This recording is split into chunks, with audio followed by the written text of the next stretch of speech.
just be interested in Putin's appreciation of the two. And there's no question he's the leader of both. But Dr. Schmidt, and this is an argument that's taking place on this Hill and probably around the country. If the U.S. does, in fact, provide the Ukraine with weapons that would reach targets deep inside Russia, why would Russian leaders not then authorize the use of weapons that could wreak havoc all over Europe? Because it would very likely, draw NATO in. So what? I hear the call, and I'm sympathetic to what you said and to others, but I'm also listening to some Americans, and some are in government, some want to be in government, who are saying, be careful. Well, Congressman, I absolutely agree. We should be careful and thoughtful about this. But let's step back and look at the fact that since day one, and your colleague, Mr. Cohen, has pointed this out. Look, I'm a physicist by training, so I do this in math. This is an X minus 1 equation, where X is what we should have been doing at any given moment, and X minus 1 is our one step behind. We've always been one step behind where we need to do and support Ukraine. That's resulted in 80% of the thermal power stations in Ukraine being destroyed, 50% of electricity capacity. It has created energy poverty and humanitarian crisis, the likes of which we have not seen since the Second World War in a country. And frankly, by allowing the Ukrainians to strike not only the missiles that are incoming, but the facilities that are launching these attacks on Ukrainian energy infrastructure, it is absolutely part of the energy security and humanitarian crisis management that we need to be doing, and at the same time, we really are seeing that we're still just not doing enough, and it's going to cost us a lot more as the transatlantic community to rebuild the entire Ukrainian energy grid than it will be to protect it now. So we better do as much as we can, as fast as we can, to ensure Ukraine's energy security and help it towards victory. What would discourage?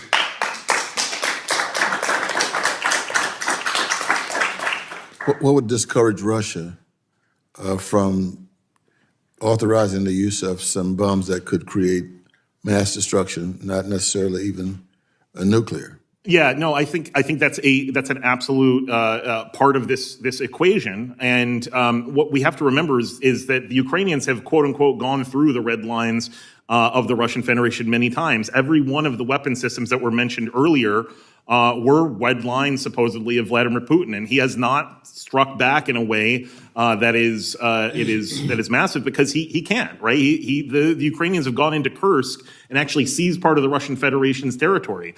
There is a war going on. It is this shadow war, and these sabotage operations continue to happen from the North Pole to the Baltic Sea, to the Barents Sea, to the North Sea, and everywhere on shore in Europe. And we need to just remember that the best thing that we can do to push back on this is ensure that Ukraine wins and Russia loses its war against democracy. Thank you, Mr. Chairman. And thank you very much, Congressman Cleaver. We appreciate your service so much. We now proceed to Congressman Co-Chair Steve Cohen. Thank you, Mr.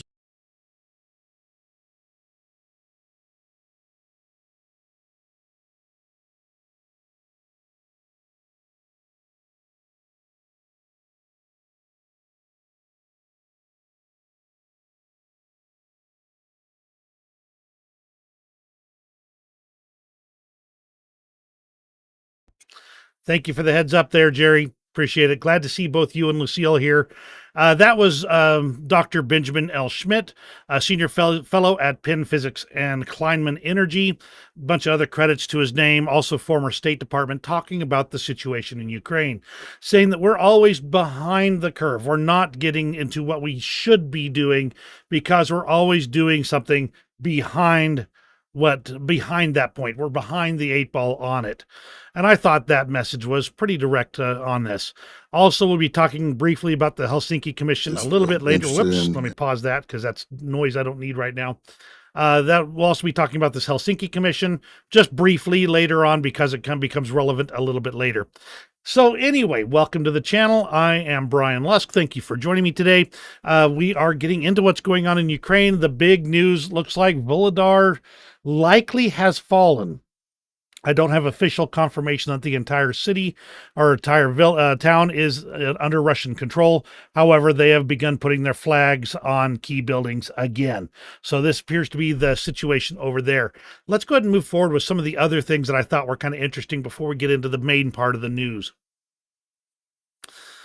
From Timothy Snyder, the Russian invasion is on a world war scale. Understand this is the first major war in Europe since World War II. But Ukraine alone is fighting it, keeping us in a 1938-like historical moment. Meanwhile, the White House continues to accept Russia's arbitrary new rules of warfare, which is the only thing preventing Russian defeat. Literally, it's the fact that we are unwilling to do what is necessary to win that is allowing Russia to continue to fight. In that vein, this YouTube video is from Ward Carroll, excellent YouTube producer, talks about military topics extensively. He spoke with his name just escaped me here, but he spoke with a gentleman with knowledge on. He's specifically speaking of the situation about the oiler that grounded in the Red Sea and left an aircraft carrier group without its refueling capability in the middle of active operations. And I thought a lot of what he said is relevant here. So let's go ahead and play just about a little block of this right here. One of which comes up all the time for me, though, is the shipbuilding industrial base, the ship repair industrial base, the industrial base writ large, is exactly what the Navy and the Department of Defense wanted. The Navy and Department of Defense wanted to drive excess capacity out of the defense industrial base when the Cold War was won. It was inefficient to have all that extra capacity. And all we were looking to do was to achieve efficient peacetime production. Those days are over. We're not looking for efficient peacetime production anymore. We are unofficially on a war footing, and we should be acting like it. So for years and years and years, the key pieces here is that this concept that after the Cold War ended, the U.S. drove the excess capacity that would normally be held in reserve to fight a war, drove that out onto the public markets, resulting in none available for non-peacetime uses. That's not going to do us a lick of good when we're in the middle of an active war situation. And make no mistake, we are in the middle of that war situation. While U.S. troops are not on the ground in Ukraine, we are the arsenal of democracy in Ukraine. We are the backbone of the military production that is keeping Ukraine in the fight. Because if we weren't there providing that materiel, then Ukraine would end up being taken by Russia and would be in the middle of the throes of partisan asymmetrical warfare. They would be doing, trying to basically drive the Russians out by costing them huge amounts in small partisan efforts, Molotov cocktails, blowing up supply depots, killing soldiers one by one rather than in large scale, normal formalized fights. This would not be pretty, just put it simply. So they're talking about the U.S. has driven that industrial capacity out of it because it wasn't efficient. Now we need that industrial capacity, not just to make ships, but to make missiles, guns, bullets, ammunition, artillery pieces, artillery barrels, tanks, trucks, fighting vehicles, infantry fighting vehicles, armored vehicles. All of these things are going to need to be produced. Yes, we look at what we have sitting in warehouses and in open air storage facilities, and we have vast amounts of materiel there. But make no mistake, Russia had vast amounts of materiel. They had vast storehouses full of aging, rusting tanks and armored fighting vehicles. Most of those are now either dead, dying, or in Ukraine. So pay attention here. If we don't ramp up our production capabilities, then there will be no reserve.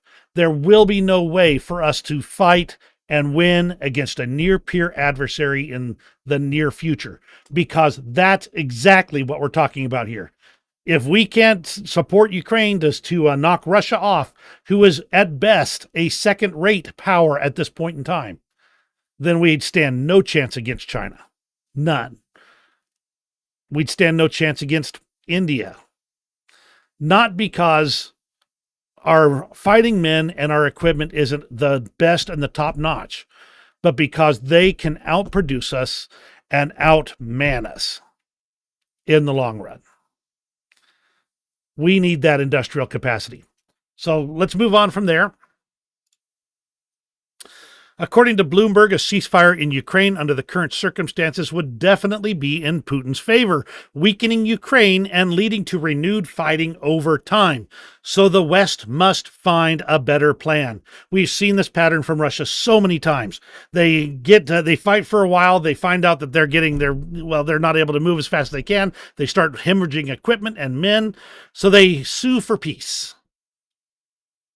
Then they rebuild once they've got that little agreement. They then come back again. And once they've got enough tanks and trucks and men ready for another round, they create a reason to fight once more. That's how Russia operates. From Anton Herashchenko, however, abandoning Ukraine would also weaken all of America's alliances. One reason China, Iran, and North Korea are backing Russia. Mr. Putin is clear that he sees the real enemy is the West. It is deluded to think that leaving Ukraine to be defeated will bring peace. From The Economist. Ukrainian defeat would not mean just the defeat of Ukraine. These words have been said numerous times, but it looks like the world doesn't fully realize how grave the situation really is and how exhausted the Ukrainians are. What is needed are real, working peace guarantees and a plan for sustainable peace, not a ceasefire to allow Putin to strengthen his positions, because that's what Russia does. They use the peace, the supposed peace, to rearm, resupply, prepare, and attack again. They did it in Chechnya. They did it in Georgia. And if we let him get away with it, he'll do it in Ukraine as well. A truce would embolden Putin, weaken Ukraine, and lead to further hostilities. The Allies need to agree on a credible security guarantee for Ukraine. Without proper precautions, a ceasefire wouldn't end the war, save lives, or benefit everyday Ukrainians. It would do the opposite. Again, Bloomberg editorial. Real, sound, actionable peace guarantees by the West are the only way forward. Now, this one harkens back to a similar era. We already mentioned this perpetual 1938. How horrible, fantastic, incredible it is that we should be digging trenches and trying on gas masks here because of a quarrel in a faraway country between people of whom we know nothing. Neville Chamberlain, September 27th, 1938, before flying to Munich to negotiate with Hitler over the Sudetenland in Czechoslovakia. On the night of September 29th to 30th, the Munich Agreement was signed, resulting in Germany's annexation of the Sudetenland. The British and French elite betrayed an ally, hoping to preserve their comfortable lives by sacrificing little. It was a shameful attempt to appease Hitler, a cowardly compromise signed by those who should have been fighting. Chamberlain, like many Western politicians today, dreamed of cooperating with the dictator while ignoring the threat. History has shown the price of that blindness. Tens of millions of dead were the price of collusion and illusions of appeasement. Denis Danilov. As Winston Churchill noted immediately after the Munich betrayal was signed, they should know that we have sustained a defeat without a war, the consequences of which will travel far with us along our road. They should know that we have passed an awful milestone in our history, when the whole equilibrium of Europe has been deranged, and that the terrible words have for the time being been pronounced against the Western democracies. Thou art weighed in the balance and found wanting. This is the isolationism. This is the America First movement, which thrived before the U.S. entered World War II. Yes, there is a modern America First movement. It takes its inspiration from that very same movement before World War II. As they say, the only thing that's required for evil to triumph is for good men to do nothing. That is what we are facing today. Good men doing nothing. And that's where we are today in 1938 or 2024, where we are being found wanting because we are not willing to stop the evil. President Zelensky had a brief interview. He talked about why Putin wouldn't use nuclear weapons. Let me go ahead and play this. It's a little bit hard to understand, and some of the phrasing it has both humorous and unhumorous meaning, so interpret as you wish. We now have had Putin again with the nuclear threats. How concerned are you about that? Nobody knows what in his head, really. He could use nuclear in any country, in any time, or not. I'm not sure that he will. I'm not sure that I'm sharing with you what I think, but I'm not Putin, God bless. But that I can't know exactly, but because he's not always adequate, because any adequate people can't, just come to Ukraine and did what he did. He loves his life, I think a way of life, and way of how he's managing his lives of others, I can tell, yes. And that's why I think he has to be afraid to use nuclear weapon. We now have had Putin. He is not adequate. He loves his life. Obviously, President Zelensky is not Putin. He doesn't have that insight into his mind. But it's pretty clear that Vladimir Putin likes his lifestyle. He likes his ability to live on the large. And right now, he's looking at that ending for him, which is why you may find that Vladimir Putin may have to face down the fact that he doesn't have the power he thinks he does. All right, so let's go ahead and move on to the news out of Ukraine itself. Not a whole lot here, just a couple items here. I thought this French Hammer guided bomb mounted to a MiG-29 was particularly telling. There's no reason why these bombs shouldn't be mounted to F-16s at this point in time.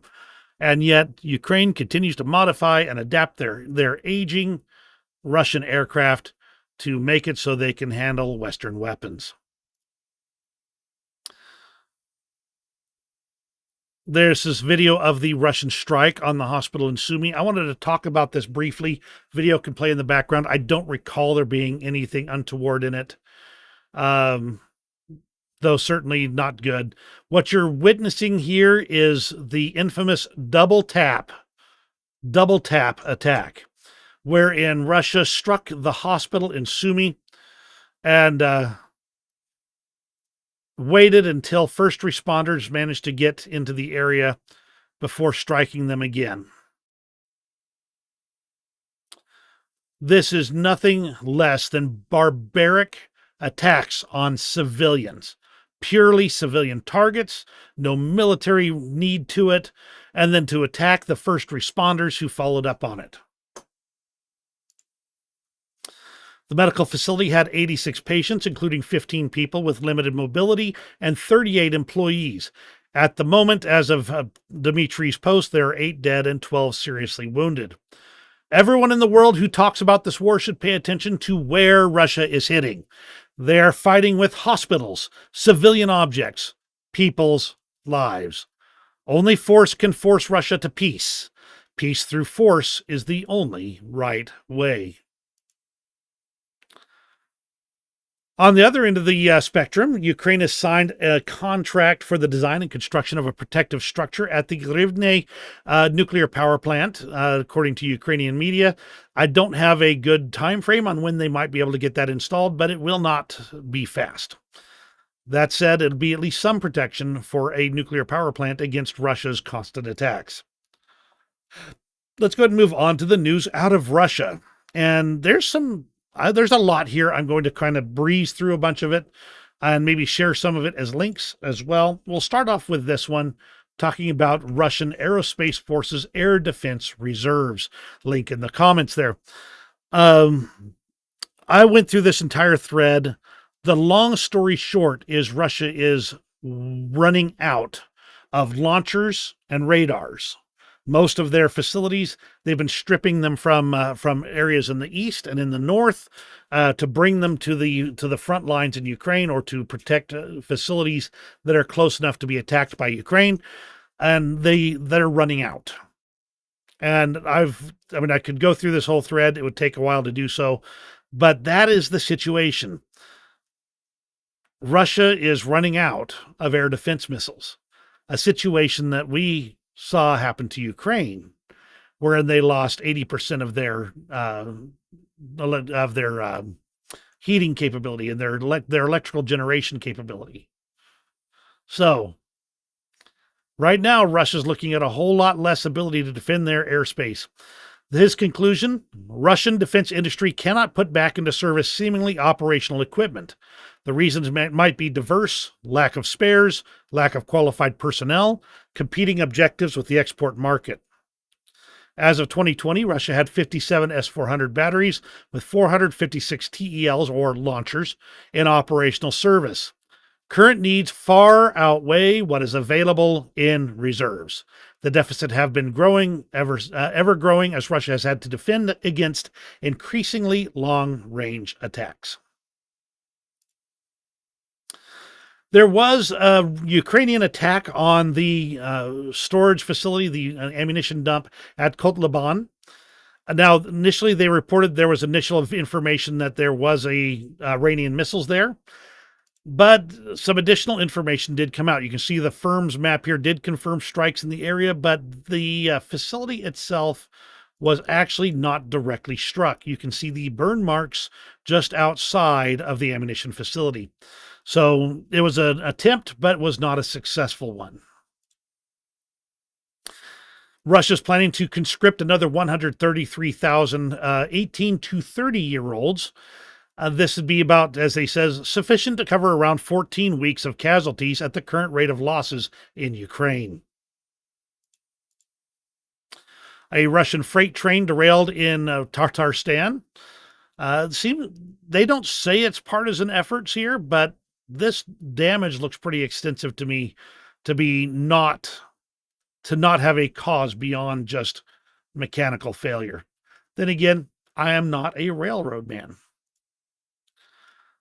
The chemical plant Komtetsk Kimprom is on fire in Perm. This was as of today, in fact.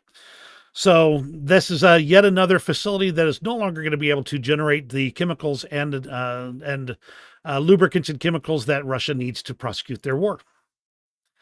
There was also an explosion at a residential complex in Moscow. This did result in some deaths as people had to jump from the building itself. Firefighters, as I understand it, were not able to get it under control for quite some time. Somebody said there was a gas tank that exploded that was used as part of the structure of the building, and I'm just not sure if the translation quite worked. So I'm putting that out there as unconfirmed information, but you know that I'm telling you that it's unconfirmed. I don't understand what causes fire. What is clear to me is that it does not appear to have been Ukrainian drones. One Russian newspaper reported as of this morning that on a recent study of history textbooks in former Soviet countries, Russia, they said, is portrayed as a colonial state that persecuted people on the territories it incorporated. This is, as I said before, countries that have been under Russian control in the past give it very poor reviews on Yelp. So they don't want to go back, and their textbooks reflect their experience with Russia. Would that we could understand that without having to experience it firsthand. Then there was this excellent thread on fording and pontoon bridge equipment for Russia. It's extensive. There's a lot here and a lot of images, so I'm going to just paste the link right in here for you to review at your leisure. But the long story short is that, yes, Russia has lost a tremendous amount of pontoon equipment. It is, however, cheap to produce and can be produced quickly, and there is plenty still in reserve. So they've got lots more to keep chucking at, trying to cross the same river in Kursk. Already talked about Kotloban. From the Foundation for Defense of Democracies, Russian authorities have managed to keep a lid on public protests against the war. Though some Russians might privately resent the conflict, they're largely unwilling to take to the streets. Now, this is actually a pretty good article. I'll leave that link as well. It's got lots of links today. What can I say? But they did have a protest where they had to arrest some of the mothers of people that were sent to Ukraine. So that made the news, but it was kept under wraps, as I understand, actually in the Russian domestic market. Sources from the Army TV Telegram channel report that last night, the main intelligence directorate, Special Operations Forces, Security Service of Ukraine, Foreign Intelligence Service, and the Armed Forces of Ukraine jointly struck a missile and ammunition arsenal in Volgograd Oblast. It was attacked at 2:30 a.m. With 120 kamikaze drones at a distance of about 600 kilometers. They only have pictures so far and no final report on exactly the level of damage, but I thought it was an interesting strike. Ukraine's learning to reach out and touch someone. Russia has significantly increased their production of Shahed 136 drones. This is being reflected in their extensive use. The company Alabuga was supposed to supply 6,000 of them by September 2025, but have already delivered that amount by the end of August this year. So Russian drones are going to be under major manufacturing, going to continue to be a problem, unless, of course, somebody can hit the plant that produces them. Russia's ramping up their military expenditures to 6.3% of their gross domestic product, 13.5 trillion rubles, already the largest amount in defense spending in the line items of their budget. I don't remember what percentage of their budget it is, but it is not a small part of their budget. Just saying. Now, one of the things that makes me laugh is that the Russians have declared that they don't need the West for anything. They can handle it all on their own. Then you get people like this one who says, well, you know what? We own Western phones and vehicles because their creators were likely inspired by the works of Tchaikovsky and Dostoevsky. They're inspired by the Russian spirit. So that makes it all fine.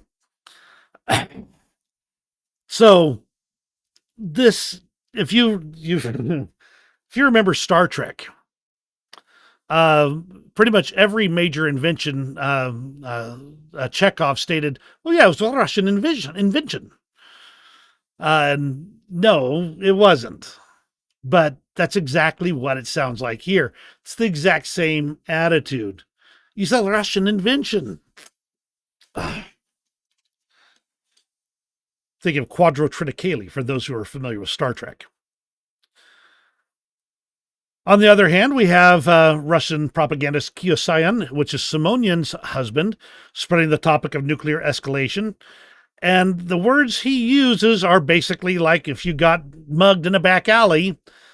And that just contrasted so neatly with this whole Tchaikovsky and Dostoevsky inspiring cell phones and cars. This is the true spirit of Russia coming through.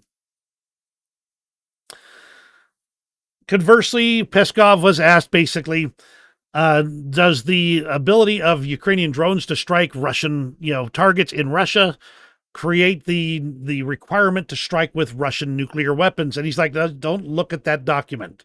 Don't bother worrying about that document. It doesn't change anything. There's no reason to get concerned about it. And since the phrasing is weird, I'm going to go ahead and just paste the link here for you to read at your leisure. Alexei Navalny, the opposition leader that was in Russia, cause of death, probably poisoning, which makes it once more clear that if you are opposed to Putin, you're going to get something handed to you, and it might be the polonium tea. From Anton Herashchenko, Vladimir Putin really needs to have an impactful result or an impressive dynamic on the front lines within 4 weeks. He needs some type of highly visible success by the start of the BRICS summit on October 22nd through 24th.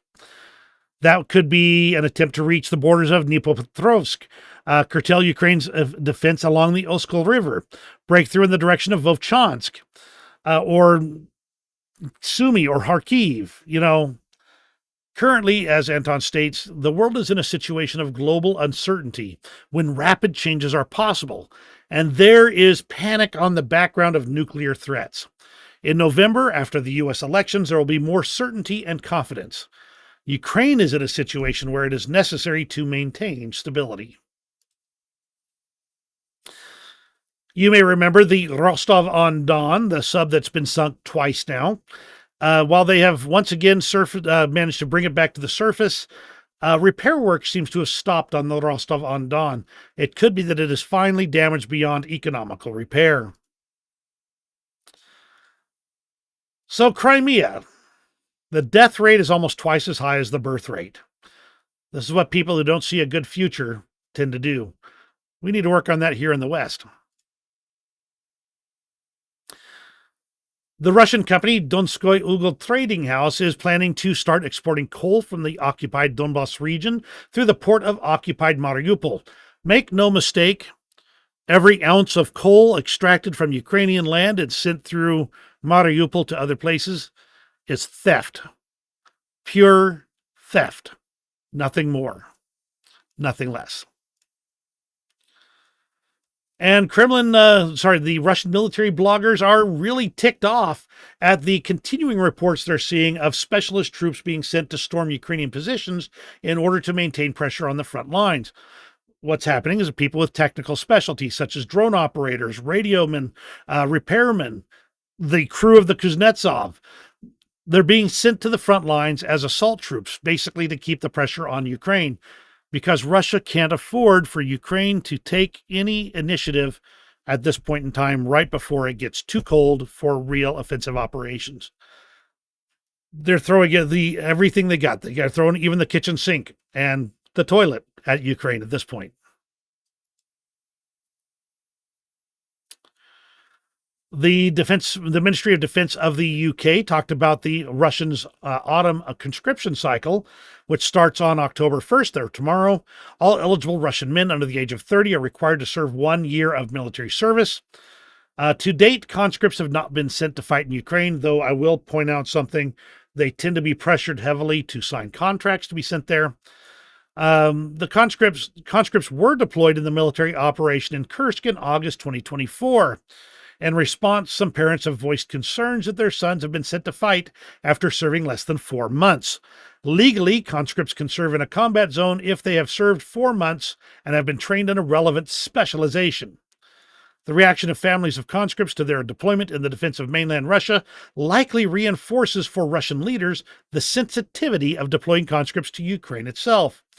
However, Russia will likely continue to force conscripts to sign contracts following their completion of service to ensure a steady supply of personnel for the war amid high attrition rates. And that's the news out of Russia itself. Let's move on to the international front. Now, I am kind of moving through this stuff pretty quick here. If you have a question about something, absolutely ask it. I will be happy to go back and talk further about it. A Chinese electric car manufacturer disabled software in Russia to distance itself from the gray supplies and avoid U.S. sanctions. This is really interesting to me because what seems to be happening is less that China, the leadership, is distancing themselves from Russia, so much as China, the companies, the individuals, the CEOs, the financial types are all looking at Russia and saying, you are way too high of a risk for me. Of course, a Chinese electric car may not be your best purchase. I saw a picture of one where the electric car in Russia swerved out of the road and into an enormous pole, went right through the passenger seat and into the chair. The driver was like, if it had been over just a little bit, it would have been my head there. NORAD said a Russian Su-35 fighter jet performed a, quote, unsafe and unprofessional maneuver while escorting Russian military aircraft near Alaska. Now, I want to show this video right here. It's got a slightly longer. I got to kill the sound. It's just too loud. But if you watch carefully, you see there's that Su-35 right there, literally so close that that this pilot had to react pretty much extremely in order to stay out of it. That looks like it's a Russian. I think it's called a Bear bomber. But yeah, that's not an interception. That's an attempt to throw the Americans off. Yeah, it was fast and close. Hi, Robbie. Glad to have you here, as always. Yeah, I think that poor pilot's probably a little bit had to worry about his pilot relief tube. We'll just put it that way. Kamala Harris also met with Zelensky during his visit to the United States.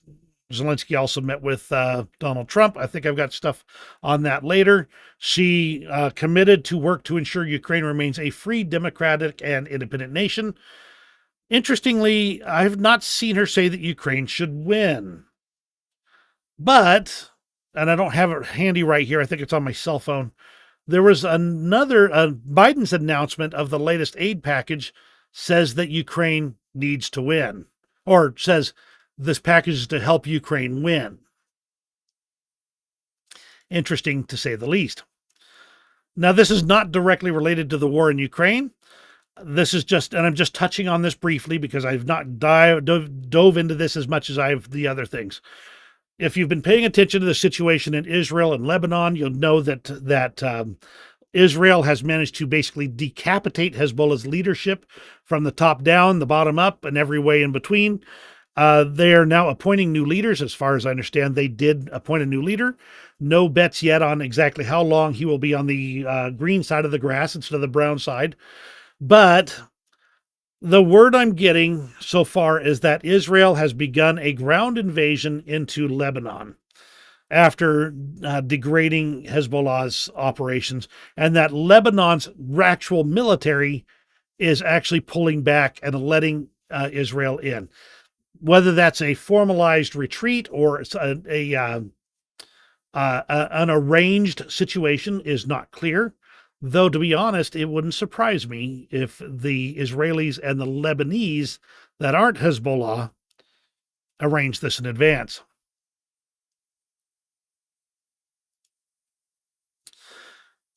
Denmark is going to spend $600 million in defense equipment from Ukrainian manufacturers to bolster the Ukrainian army. That's right, Ukraine is going to be paid to produce their own military hardware. Hey, you know what?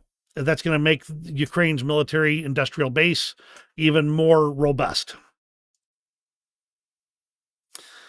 I caught this one and I couldn't believe it, but I then had to see it from about 5 or 6 other sources. This Balázs Orbán, the senior advisor to Viktor Orban, stated that, well, he said Zelensky's decision to defend against Russia's invasion was irresponsible. We would not have acted that way.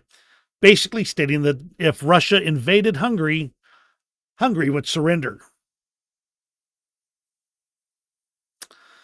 As Spravdi stated here, We will remind our Hungarian friends that getting Russians out is a lot harder than letting them in.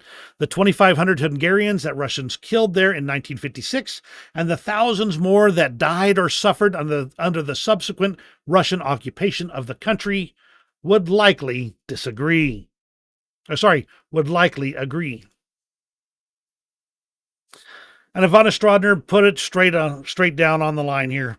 American reluctance to engage in information wars plays into the Kremlin's hands. We need to have an information warfare ability in the U.S. because our enemies sure do have them here. The Times stated that the West has evidence that China supplied Russia with weapons for the war against Ukraine. A Chinese company sent a number of specially designed military drones to Russia for testing, with the final destination being Ukraine. So that's yet one more sign that China, some companies in China are certainly willing to take the ruble and run with it. I mentioned earlier that Donald Trump also met with Zelensky. As Donald Trump's normal method, he said good things about Ukraine after he talked with Zelensky. It's a beautiful country. The weather is beautiful and everything is beautiful, he said. Overall, though, that doesn't sound like there was... There may have been a meeting of the minds, but no telling if that's going to last to the next meeting of the minds. Zelensky stated that he had a very meaningful meeting with Donald Trump. I presented him with a victory plan, he said. We discussed in detail the situation in Ukraine and the consequences of the war for our people. We discussed many details. We share a common view that the war in Ukraine must be stopped. Putin cannot win. Ukrainians must win.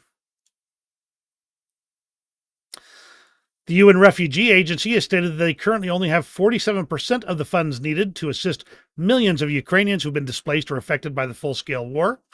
I'm surprised they didn't just ask Uncle Sam for another check, because that seems to be their style. Oh, here's that electric car I mentioned earlier. The Chinese car was self-driving, and you can see the bar, that post nearly went, in fact, almost got into the driver's seat as well.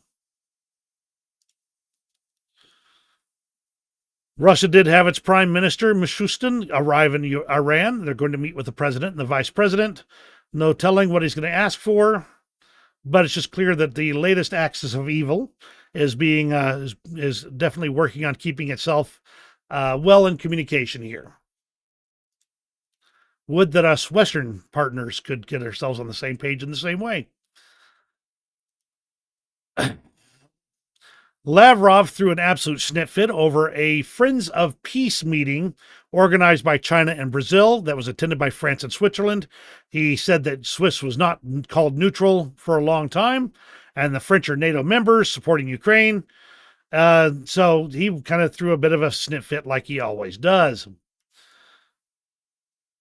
Ukraine's foreign minister had a talk with the Hungarian foreign minister in Budapest, and said they both see positive dynamics in resolving issues related to national minorities. I don't know how I feel about this. Hungary's been a problem for a while now. I don't know what to make of them. Actually, I do know what I make of them, and I don't like them very much right now. At least the government. I'm sure Hungarians themselves are awesome. From the Kyiv Independent, getting information from the Spanish Foreign Affairs Minister, Ana Palacio. For decades, the EU relied on economic influence as a substitute for hard power. But in an era of renewed geopolitical tensions, soft power is not sufficient. And that's where this whole idea that the U.S. could just isolate itself falls down. The U.S. is the hard power that backs up the soft power.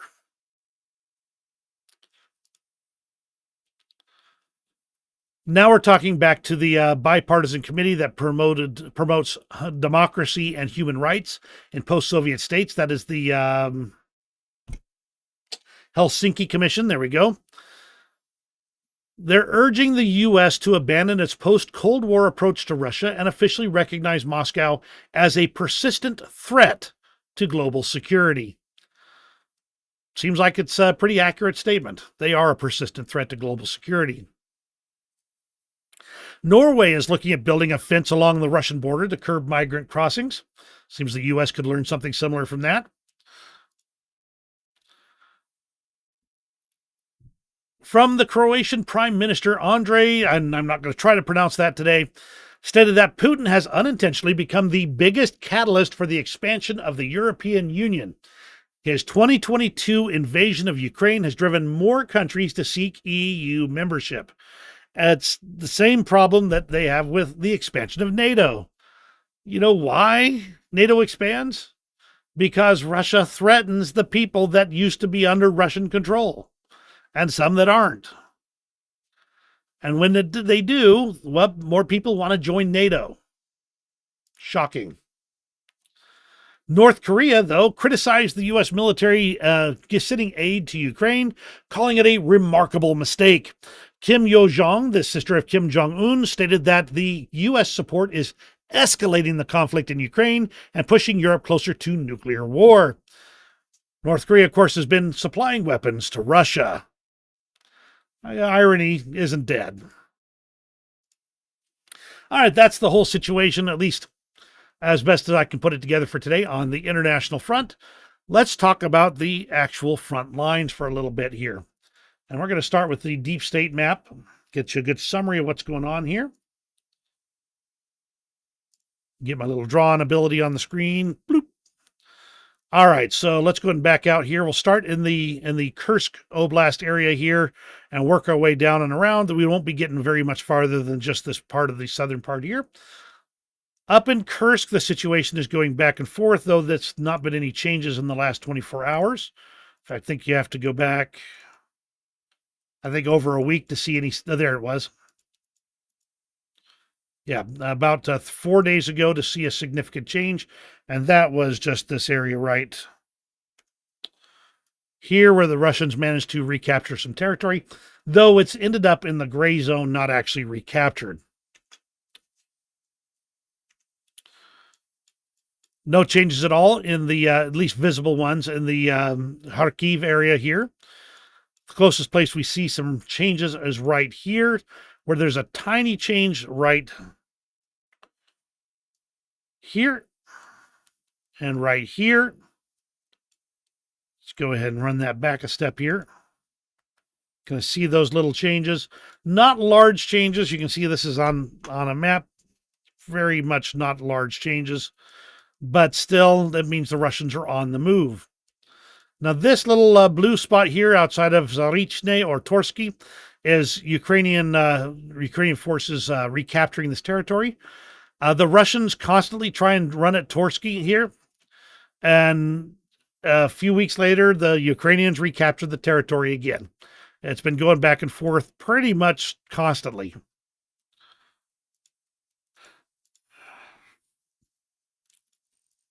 The other place that's had some changes here, outside of Pokrovsk, you can see some work towards Solodova, though some of this looks like it's just more clarification of the lines. You can kind of see that right here, and I'll just run that back and forth so you can see it again. I think that's mostly clarification of the lines. Vulhedar here is, you can see that change as well. We'll talk about it in a little bit. It's murky, fog of war stuff right now, but that's the situation. We'll start off with War Gonzo here, basically confirming the information I just said. Donetsk, the storming of Vulhedar, Ukrainian logistics being complicated, etc. They continue with their movement toward Pokrovsk. Fighting underway near Chasiv Yar. No changes in Kharkiv or Kursk. So, good summary of the same things we've already seen here. The Ukrainians are reporting a large number of assaults all across the front line. Let me see, I think that's going to be, yep, that should show up okay. Over the course of the day, the militants stormed our positions along the entire front line more than 90 times. Most of these took place in Lyman, Toretsk, and Pokrovsk directions. The occupants continued their assaults on the Liman with 4 more attacks, but our guys are holding them off well. According to our comrades in the Serbiani, I believe that's Serbiansky forestry area, there was an air raid with strikes by unguided bombs, with losses involved. Russian aviation is also working in the direction of Chasiv Yar, with 2 attacks repelled. The third one is being ended now, and the 4th is coming. That was as of today, in fact, this afternoon. An attempt to storm the Peter Godovanets gas production platform in the Black Sea, controlled by Russia. You can see it's on fire there. I don't know that they captured it, but I'll bet you it was a lot harder to use after this. And some view of Toretsk. This is what it looks like when the Russian world comes to you. Some frontline situations here. Makiivka, in northeast of Lyman, Russia is continuing its advance towards the Oskil River and is taking control over the main part of Makiivka. After controlling this area south of it near Nevsky, the area north was already soon to be left by Ukrainian forces. Basically, it seems like Ukraine fought until it didn't make sense anymore and then pulled out. Russian forces advanced towards Lysivka, taking control of the Kruty Yar and Krasny Yar based on new geolocated footage. The situation in Hrodivka remains unclear, with conflicting reports coming from both sides about who controls what. Now let's talk about Vulhedar for a bit. This is a building in Vulhedar. We show the Russians deploying their flag. The text there is that, and I'm going to summarize this because it's long, the Russians have managed to enter Vulhedar, but they're concerned that this is a cunning plan rather than them taking it because the troops had already withdrawn from Vulhedar. And the things that had been done there was carried out by a small group of people who they claim were left to die. Maybe, maybe not. I don't know. Overall, though, that's their concern, is that while they have presence in the city, they're concerned that they are being basically led into a trap. I don't know. I can't speak to it. Western Vulhedar is under Russian occupation, with a high likeliness that Ukraine has already moved its forces out completely. So, overall, we're looking at a situation where Vulhedar, rather than allowing themselves to be surrounded, they've pulled out entirely. Likely. That's the best information we have at this point in time. Up in Kursk for a little bit here, a Russian offensive in Kursk fell into a trap. Namely, the fortifications in which their equipment was stuck were built even before the Ukrainian troops began their offensive. They fell into their own fortifications and where they got stuck. These maps are interesting, but there's just too much here to go through. It's basically the early stages of the war, showing how things went. I'm just going to share a link here for you to peruse at your leisure. Now, from Null reports, they believe that both Borky and Ulyanok are under Russian control, with geolocated footage showing a clear Russian presence in Ulyanok. This is just confirming information that's likely been the case for a while. They're attacking towards Plikovo. And Ukraine, some reports are saying, but not confirmed, that Ukraine has taken over Kamashivka and Kamashovka. Until now, there is no valid confirmation or geolocated footage. So, could it be true? Maybe. And the positioning looks right for it. Don't know for sure. And that's the situation in Kursk. Finally, let's talk about Kharkiv for a moment. You remember the aggregate plant that was such a big problem that Ukraine finally cleared out? I think it was just last week. The Russians tried to take it back. They involved 17 MTLBs, 3 tanks, and more than 100 Russian paratroopers. 16 tanks destroyed. 1 tank knocked out, but was able to retreat. As the Ukrainian soldiers said, the boys confidently met Russian armor in the Vovchansk front. The units were ready for this, so they worked confidently. And, I can see reasons why they'd be particularly confident. Budanov is reported to be visiting the fighters in the Kharkiv region. Whenever Budanov visits, there's some interesting things that follow shortly after. The reports are also that Russia's been basically artillery shelling that same plant. Since they lost it, they don't like the fact it's a black eye for Russia. It's a blow to their image. So now they're basically throwing a snit fit and bombing the snot out of it instead. And that's basically the situation on the front lines. I got a few interesting little extras that you might be interested in. But in the meantime, I just want to say thank you very much for joining me. Always glad to have you here. Let's go ahead and continue on. If you have questions, pipe up, let me know. I'll see if I can get you answers before we close up. Yet another video of Ukrainian interceptor drones that are taking out the Russian reconnaissance UAVs. This one actually shows the drones getting close enough that I feel confident in the intercepts. Though if it exploded at all at the range that they're getting to, the explosion would have knocked them out. That last one looks kind of like the RC airplanes that my dad used to build and fly. Same type of construction and everything. How awesome is it that Helsinki shows you where to park your self-propelled howitzer?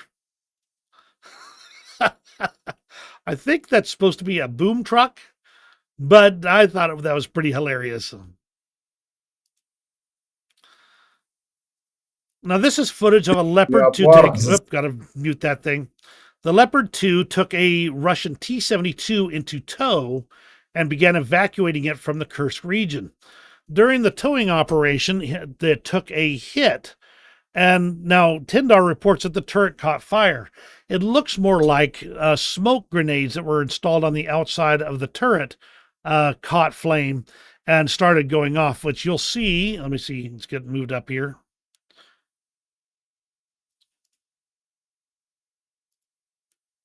Okay, let's see. There's the hit on the vehicle. Pretty impressive, so it was a significant hit indeed. But he keeps towing, and you can see the fire on the right side of the turret. I believe that to be smoke grenades cooking off, though I don't know for sure. The reason I say that is because I don't believe that he said Tyndar stated there was an automatic external firefighting system. I don't think that exists on the Leopard 2, to my knowledge. The end result, though, is a whole lot of smoke that covered the T-72 in tow. But they still managed to evacuate the T-72 and the Leopard 2 as well. Now, here's an enemy Mavic drone flying around the battlefield. That is a dropped ordnance that literally impacts that Mavic drone, taking it out of the air. This is an even more interesting application of these drones in the drone-on-drone warfare, and I'm always excited to see what new developments come through.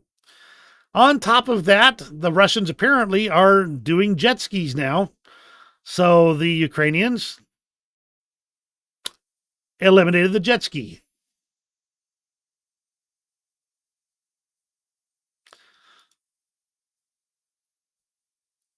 Now, this is going to the U.S. for just a moment here. You may already be familiar with Hurricane Helene and all the situation going on around it. I'm going to just give a high level summary and very short on it.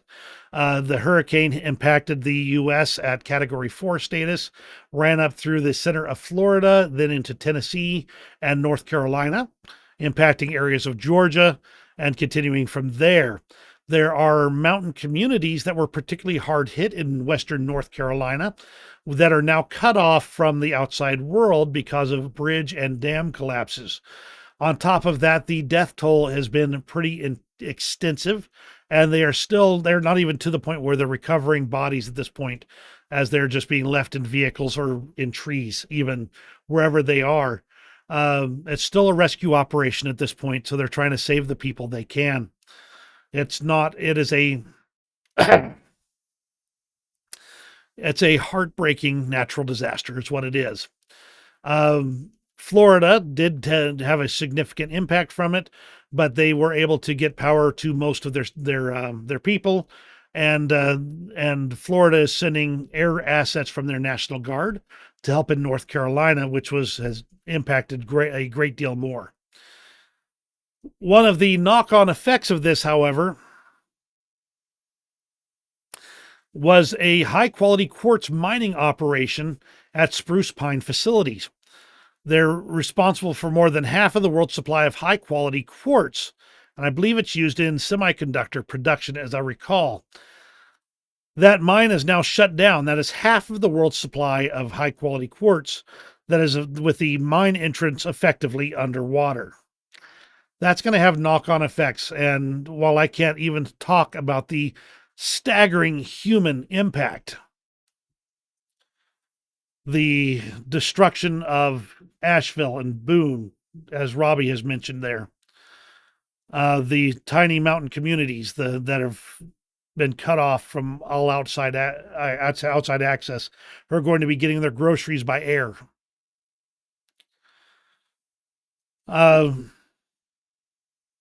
It's intensive. So keep these people in your prayers, and be watching for a proper charity if you have the means to send a little bit of something to the people that are affected by the hurricane.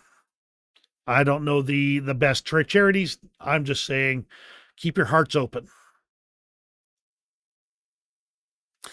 Now let's talk about something that's a little bit more upbeat than that.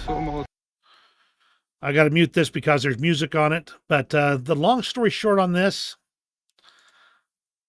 2 horses were out in the open 2 kilometers from enemy positions in Donetsk. One of the horses were wounded. The Ukrainian soldiers found them on their way back from a combat mission and immediately started looking for help. Animal Rescue Kharkiv managed to get together and rescue the horses.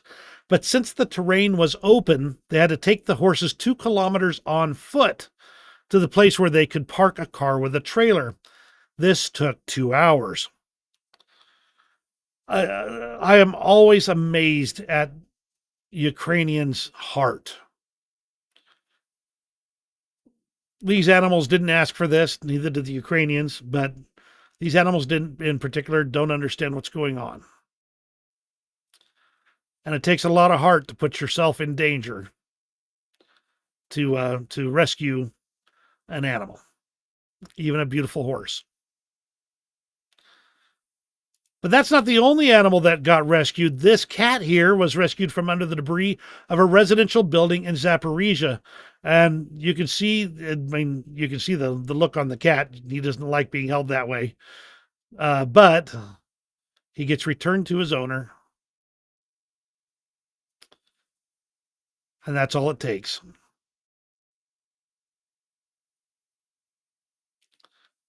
And that's everything for today. Thank you very much for joining me. Glad to have you here as always. You're all very welcome to the streams anytime I'm doing them. And I'm glad that you're part of this journey, I guess is the best word for it. Things are tough in Ukraine right now, and my heart goes out to them as they hunger and thirst for freedom. And on that note, you have a great rest of your day, and we'll see you on the next video.